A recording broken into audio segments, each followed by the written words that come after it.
नमस्कार, शंखनाद न्यूज चॅनलच्या बातमीपत्रात आपल्या सगळ्यांचं स्वागत आहे। सुरुवातीला पाहणार आहोत मुख्य बातम्या। बुलढाणा जिल्ह्यात एका 14 वर्षीय मुलाच्या हत्येची धक्कादायक घटना उघडकीस आली आहे। या प्रकरणात मिळालेल्या माहितीनुसार मंगळवारी रात्री शेगाव येथील संभाजीराजे चौक येथून एका अज्ञात व्यक्तीने शेगाव तालुक्याच्या ग्रामीण भागातील एका 14 वर्षीय मुलाला आपल्या दुचाकी वाहनावर बसवून घेऊन गेला।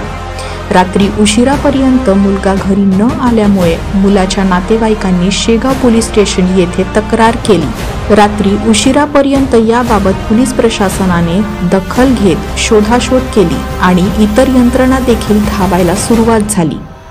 पोलीस स्टेशनमध्ये असलेल्या गावातील सीसीटीव्ही फुटेजचे निरीक्षण केल्यानंतर वाहन चालकाची ओळख पटल्यामुळे या व्यक्तीचा शोध घेण्यास सुरुवात केली। मात्र नियतीला काही वेगळंच हवं होतं।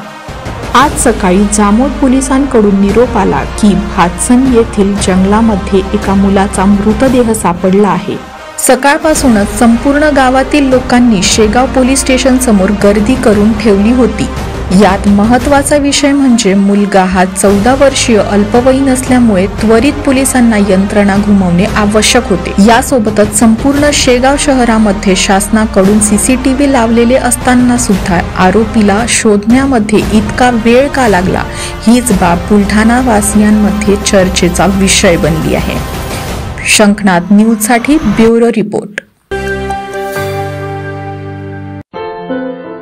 क्या हुआ बहू? माँ, पाइल्स की बहुत तकलीफ हो रही है। तो तुम गुदरोग सर्जन के पास क्यों नहीं गई? देखो, जैसे हार्ट के लिए हार्ट स्पेशलिस्ट, ब्रेन के लिए ब्रेन स्पेशलिस्ट, तो पाइल्स के लिए पाइल्स स्पेशलिस्ट क्यों नहीं? स्त्री हो या पुरुष, टॉयलेट में तकलीफ केवल पाइल्स ही नहीं और भी कई प्रकार के गुदरोग तथा कैंसर भी हो सकता है। इसीलिए इसकी प्रत्यक्ष जांच जरूरी है। ठीक है माँ, पर जांच के लिए हम जाएंगे कहाँ? वही काले आयुर्वेदिक पाइल्स हॉस्पिटल में। लेकिन माँ, प्रेगनेंसी में पाइल्स की दवाइयाँ? प्रेगनेंसी में आयुर्वेदिक दवाइयाँ सुरक्षित होती है।